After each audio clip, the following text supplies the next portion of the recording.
420 voltage का झटका, मौलाना ने ना करते करते हाँ कर डाली। हुकूमत ने मौलाना फजल रहमान को राम कर लिया।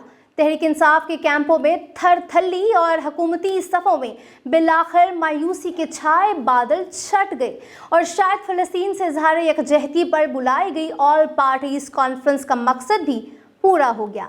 आईनी तरमीम और अदालत के क़याम से मुतालिक हुकूमत और मौलाना फजल रहमान के दरमियान मुलाकात तय पा गई है।